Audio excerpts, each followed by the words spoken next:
ఈరోజు శ్రీకాకుళం జిల్లాలోని కాశీబుగ్గ ప్రాంతంలో శ్రీ వెంకటేశ్వర స్వామి ఆలయం అక్కడ ఇవాళ ఏకాదశి పర్వదినాన భక్తులు వేలాదిగా తరలివచ్చి అక్కడ వెంకటేశ్వర స్వామిని దర్శించుకునే సమయంలో అక్కడ తొక్కిసలాట జరగడం, కట్టినటువంటి బ్యారికేడ్లు క్యూ లైన్లు కూడా అన్ని బ్రేక్ అయిపోవడంతో ఒకరి మీద ఒకరు భక్తులంతా కూడా వాళ్ళ మీద ఒత్తిడి రావడంతో చాలా మంది ఒక అయోమయ స్థితిలో ఎక్కడున్నామో ఏమీ తెలియని పరిస్థితిలో కింద పడిపోతే వాళ్ల మీద కొంతమంది జనం నడిచిపోవడం వల్ల తొక్కిసలాటలో దాదాపు 10 మంది చనిపోయినట్టు ఇప్పటికే సమాచారం వచ్చింది.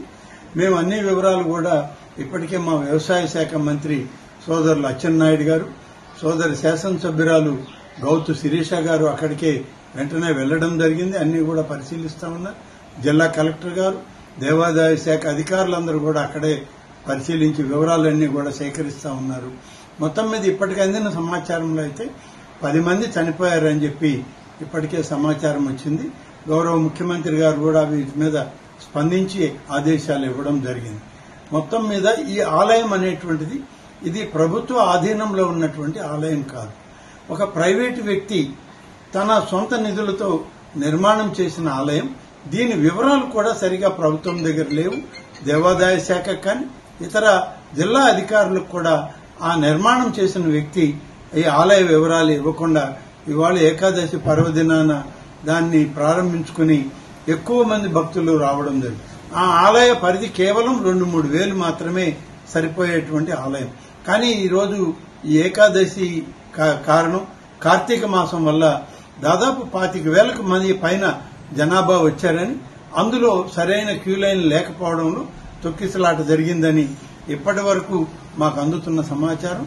కానీ ఏదేమైనా అంతమంది భక్తులు చనిపోవడం అనేటువంటిది చాలా బాధాకరం.